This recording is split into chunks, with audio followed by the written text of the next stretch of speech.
Klaro naman na election money ito, election budget ito, na pinabayaan mo na ang napaka-importanting mga programa ng gobyerno. Basic po na pangangailangan natin.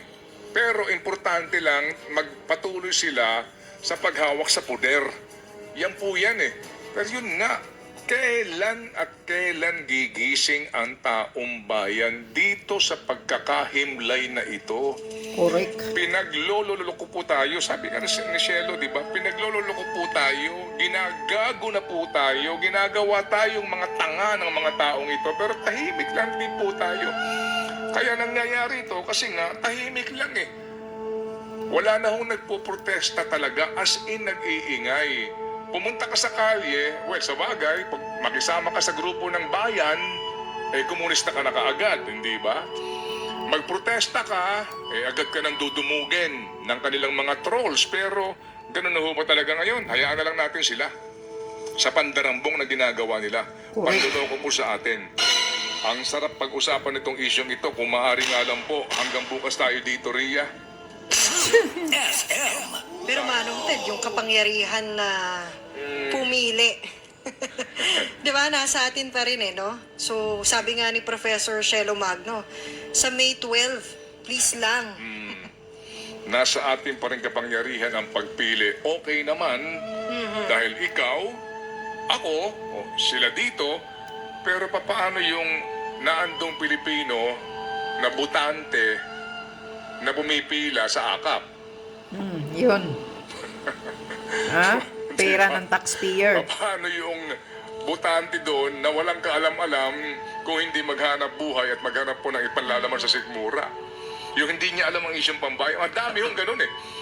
Mga kapatid, niloloko ng mga mandarambong na ito, lalo na yung pagkarami-rami po ng billboard, niloloko ng totoong mga mandarambong na ito at pinagsasamantalahan yung kamangmangan, katangahan ng marami po sa ating mga kababayan. With all due respect, pinagsasamantalahan nila yung kahirapan, kamangmangan ng Grabe. mga tao. Maraming mangmanga eh. Kaya ngayon, asahan na naman po natin nga, di ba, despite itong mga panawagan na ito, pumili ng tama, di ba, ganun pa rin po pipiliin nila.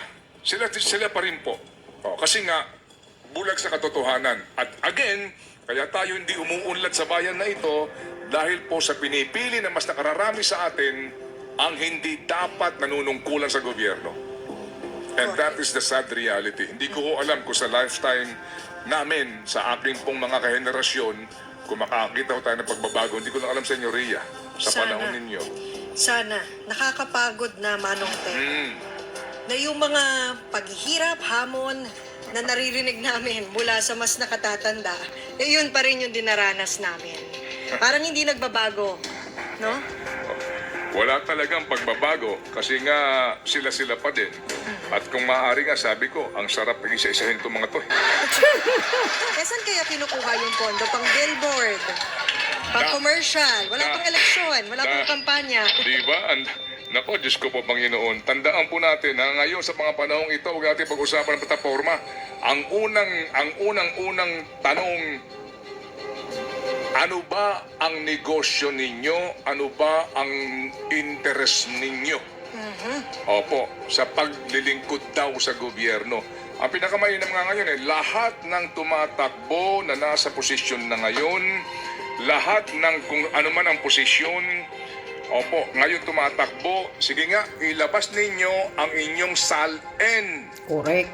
Salin muna. Labas nyo lahat ang statement of assets ninyo. Ilantad ninyo, noon saan ka nakatira, ngayon saan ka nakatira, ilan sasakyan ninyo, ilan ang ari-arian ninyo. Opo, yun ang pinakamaganda. Opo, kasi doon pa lamang malalaman mo na ang itong taong ito ay magnanakaw sa gobyerno. Yumaman sa pwesto. Opo, sa ngayon pa lamang, yun ang pinakamagandang tanungin dito ho sa mga naghahangad daw maging lingkod bayan o maglingkod pa sa bayan. Labas ninyo lahat ng salin nyo. Kaso lang, wala ho namang ding, di ba, nagtatanong ng ganon. Sa amin nga din dito, sabi ko, magkakaroon ba tayo dito ng one-on-one interview sa mga kandidato pati sa mga party list?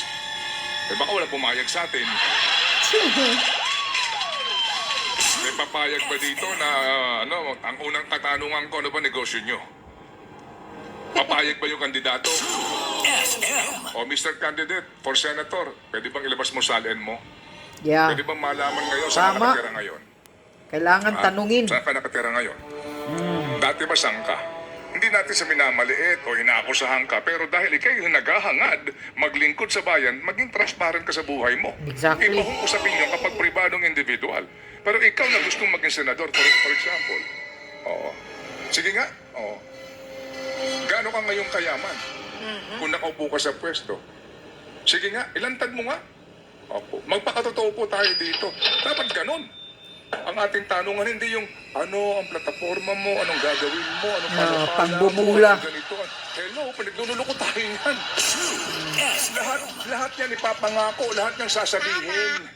Opo, para ka ma-impluensyahan. Tama na naman. Oo, totoo. Di ba? At totoo dito. Oo, ngayon, gaano karangya ang buhay mo? Saan ka kumuha ng pera mo? Yes. Di ba? Oo. Paano mo binubuhay ang mga anak mo sa labas? Anak sa labas. Paano mo binubuhay ang sangkaterbang pamilya mo? Saan ka kumukuha ng pambayad sa mga alalay mo?